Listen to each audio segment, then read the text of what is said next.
Hi guys, it's Jill. Welcome back to my booktube channel. This video is going to be a week in my life vlog.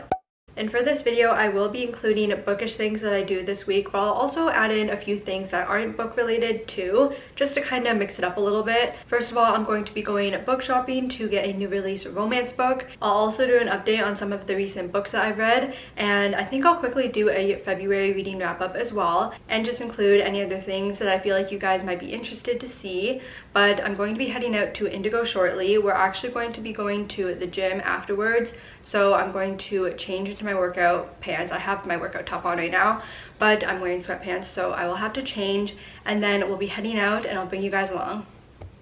Guys, my friend just successfully got the pre-sale tickets for Sabrina Carpenter for her second leg of the Short and Sweet tour, and we tried to get tickets for the first leg and we're very disappointed when we didn't successfully get them, but now we got them and we're going November 10th, and I'm so excited. I've seen a few clips of this concert on TikTok and it just looks so fun. And we're also going to Tate McRae in August too, so I have a good lineup of concerts coming up this summer and fall, so it's definitely fun to have those things to look forward to. And now I have to figure out outfits for both of those concerts. I feel like I don't really have anything good for either of them, so I think for Sabrina I want something like pink and pretty and cute. For Tate, I feel like something a little bit more sporty. For Tate McRae, I'm going with two friends, and I think we might go shopping together maybe to pick outfits together, so that will be super fun.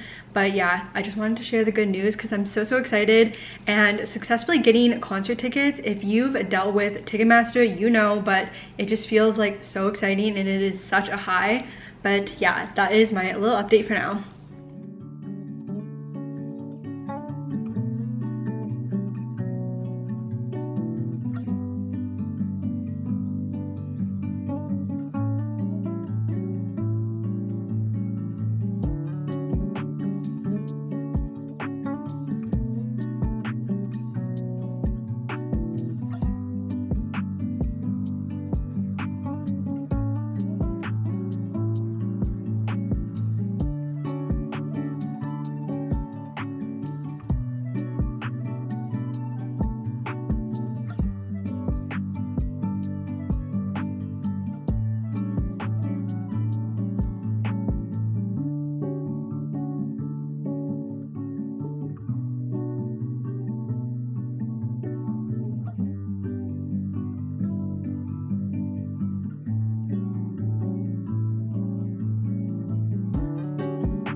We're back from the gym and Indigo, and this is the book that I got. It is Promise Me Sunshine by Cara Bastone. This is her new release that actually just came out today, and today is March 4th. It's the author of Ready or Not, and I was going to read that book a few months ago when it was on sale, but then it ended up not being on sale, so I didn't pick it up.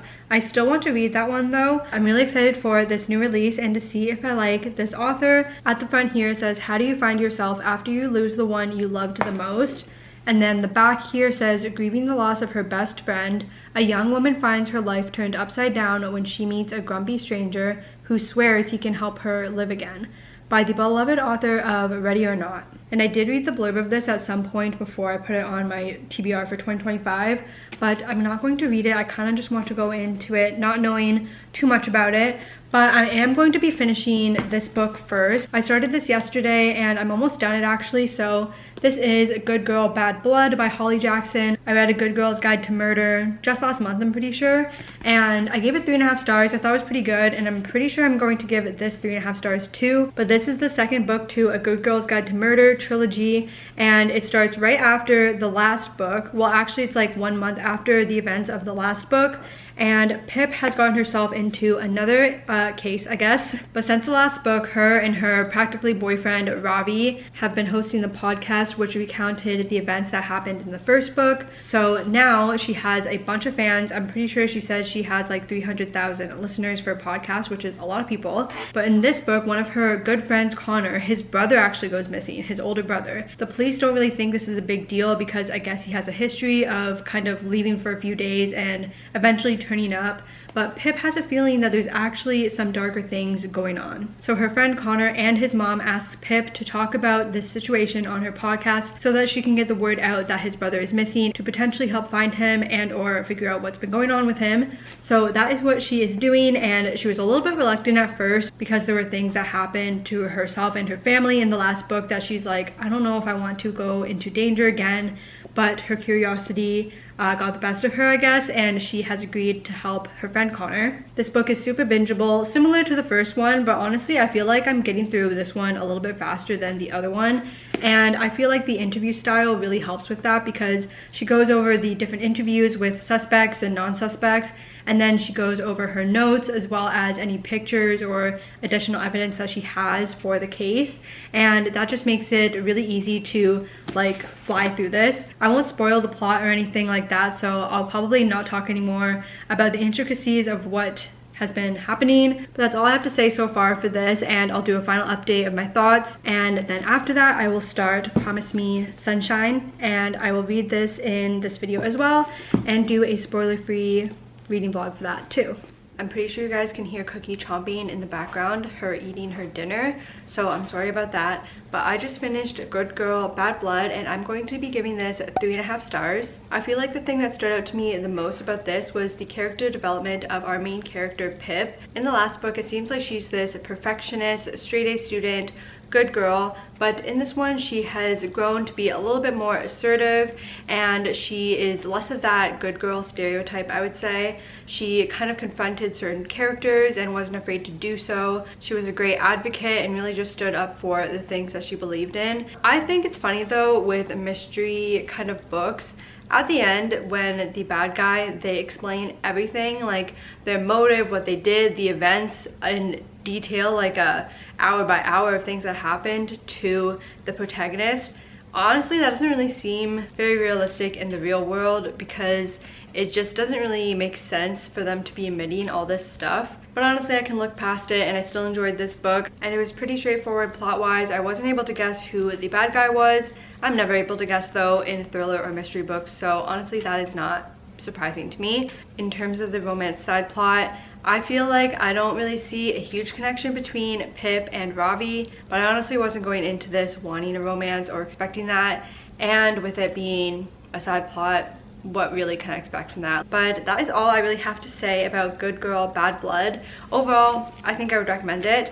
But now tonight I'm going to get into Promise Me Sunshine, and I'll update you guys probably tomorrow because tonight I will probably get ready for bed and stuff and then get into this one. But I will talk to you guys tomorrow with some thoughts and updates of Promise Me Sunshine.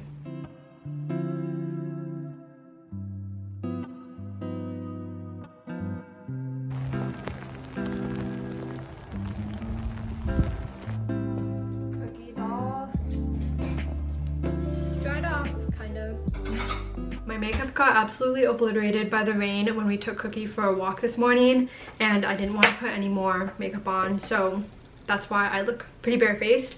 But I did want to do a little skincare haul. I got a few things from the website Kyoko, and they were having a sale for the brand Anua, so I got a few things. The first thing that I got is the Ceramide 3 moisturizer. I've used it for 4 days, 3 or 4 days maybe a week even. But I'm part of the minority group, I would say, of people that really like heavy moisturizers. Like, I just like the feel of a nice rich moisturizer, and although this one is good, I feel like I would like something slightly heavier weight wise. And then I got the Anua Azelaic Acid plus 10% Hyaluron which has been very popular on TikTok lately, and I saw a video saying that it's good for post-inflammatory erythema, so that post-acne redness, which is definitely something that I struggle with after having breakouts, and I've used it also for the past week-ish, and I honestly have seen a little bit of an improvement already, so I'm really eager to see how that continues as I keep using it and eventually finish up this little bottle.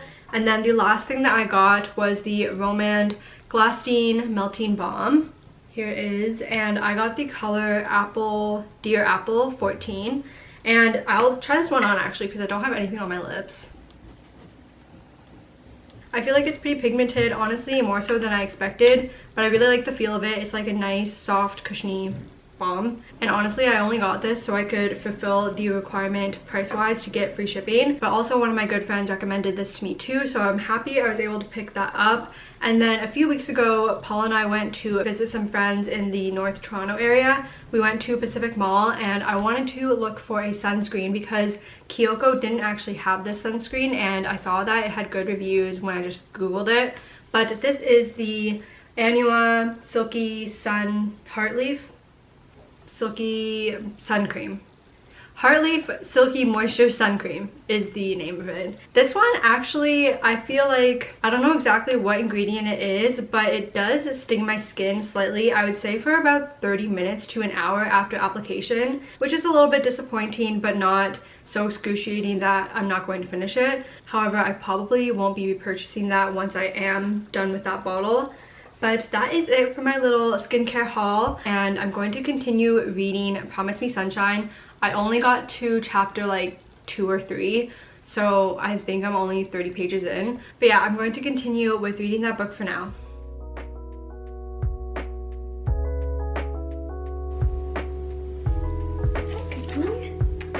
Cuddle time?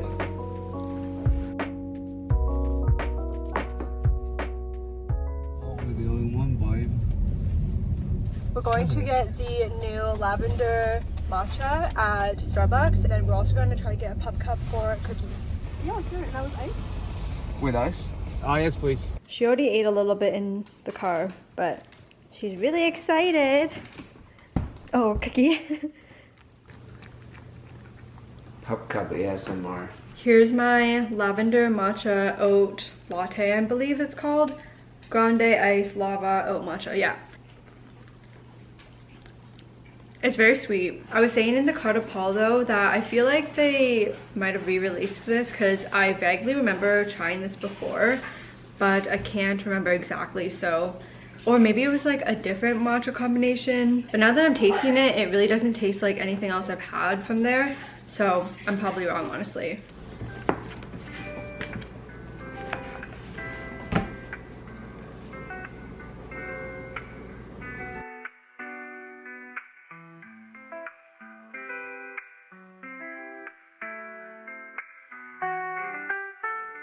I'm going to quickly go over the books that I read in February. I finished 4 books, and the first one that I finished was Deep End by Ali Hazelwood. This was her new release, and I really enjoyed this book. It was about a diver and a swimmer, college, sports romance, and I ended up giving it 4 stars. The 2 main characters, Scarlett and Lucas, they become friends in a very odd way, which turns into a kind of friends with benefits situation where they're both interested in the same things in terms of spice.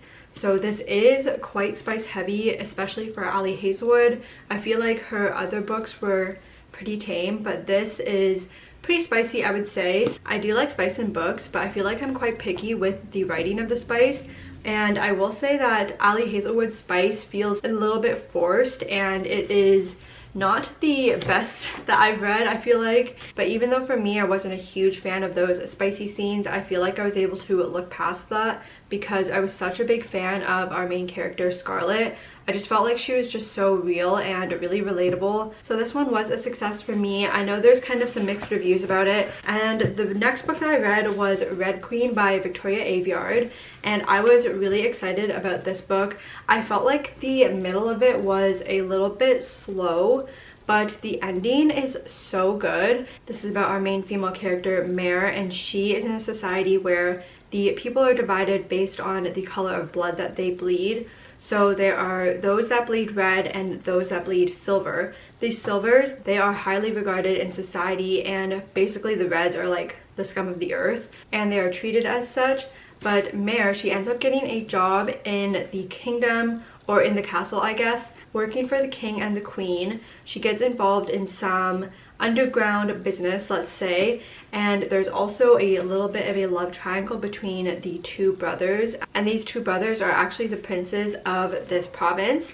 So there's lots of betrayal of this, lots of questioning loyalty, and it's just a great book, and I rated it 4 stars as well. I actually had a pretty successful reading month in terms of my ratings, because the next book that I read, Firefly Lane by Kristen Hanna, I rated this one 5 stars.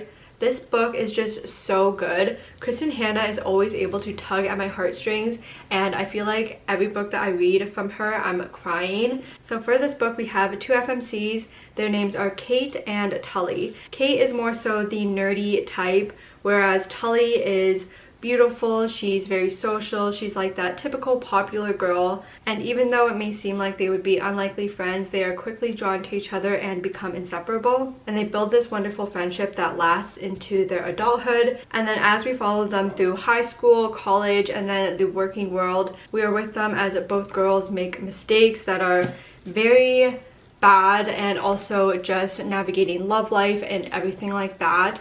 This is just such an amazing book, and I also, after reading this, I started watching the series on Netflix. The show is, in my opinion, not that good. I stopped watching it after like 5 episodes maybe, and there's 2 seasons. I don't think I'm going to continue with it. They just changed so much from the book, and I was just quite disappointed with that. But this ends up being quite messy, and the ending was just so devastating, but it's just amazing. I would 100% recommend this one.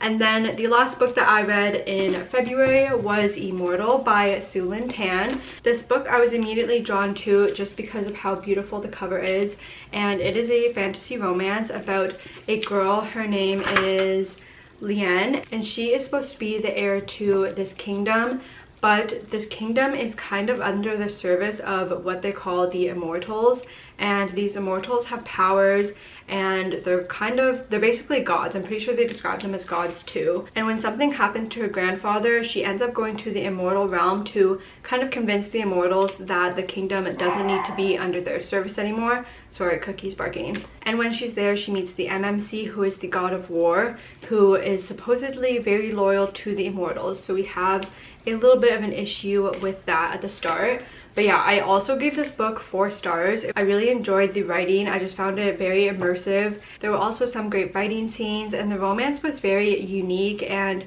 pretty endearing. So this one was also a hit for the month of February. And that is all for my little wrap up. But I also wanted to talk about Promise Me Sunshine by Cara Bastone, which I am now on page 218, chapter 23.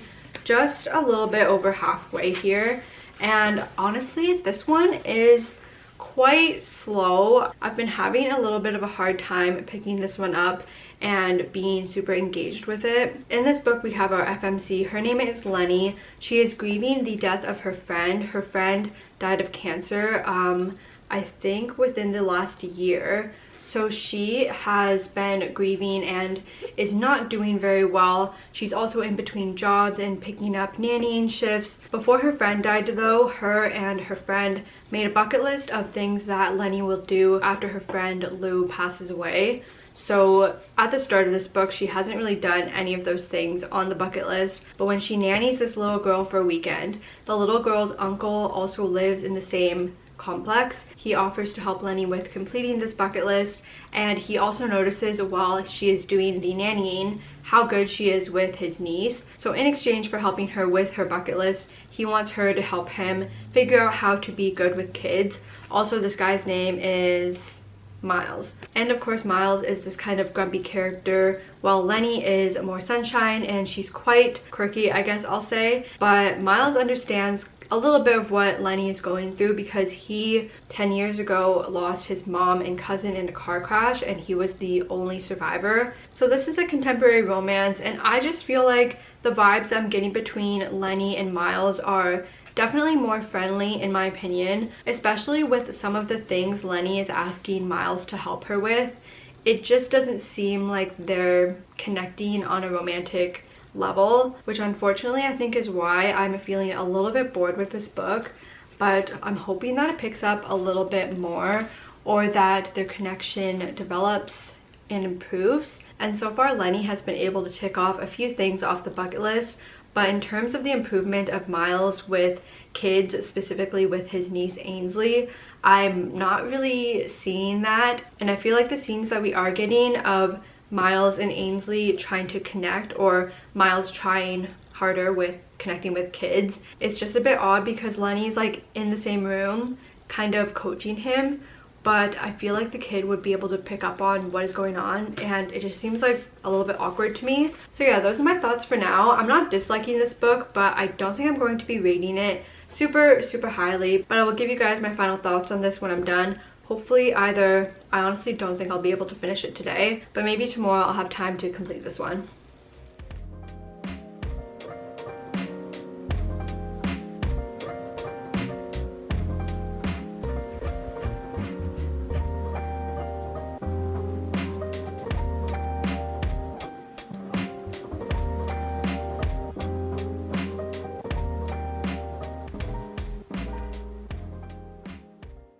I just finished Promise Me Sunshine, and I'm going to be giving this book 3 stars. This to me definitely seems more of the friends to lovers trope, which I guess makes sense as to why I was saying before that I didn't really feel any romantic vibes between Lenny and the guy, what was his name, Maëlys. However, when they finally did establish that they were both into each other, I still didn't really feel like it was romantic really at all, which was a little bit disappointing. And just the way they went about some things and their relationship, I guess the progression of the relationship was a little bit odd to me.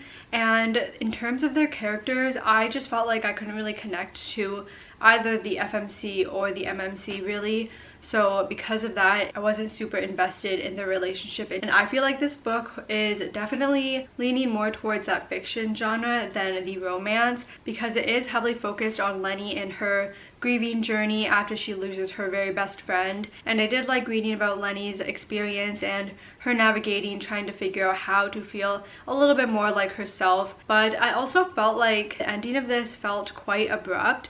I expected there to be a few more chapters left, because when I was reading there were like 50 pages left, but then suddenly she is able to live again, and then her and Maëlys are saying I love you, and then that's the end of the book, which was a little shocking to me. And I feel like it could have used a few more chapters to kind of get a stronger relationship development. And also with her healing journey, I felt like it needed a little bit more time too. So in general, I feel like it was cut just a little bit shorter than I think was necessary.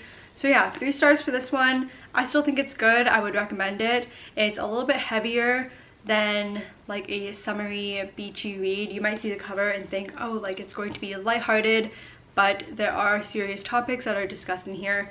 So I would keep that in mind if you're interested in that. But with me finishing that book, this is going to be the end of this video. Thank you guys so much for watching this week in my life vlog. I really hope that you enjoyed it. If you read any of the books mentioned, please don't forget to leave your thoughts on them in a comment down below. Also, please don't forget to like this video and subscribe to my channel for more content, and I will see you guys in a new video really soon.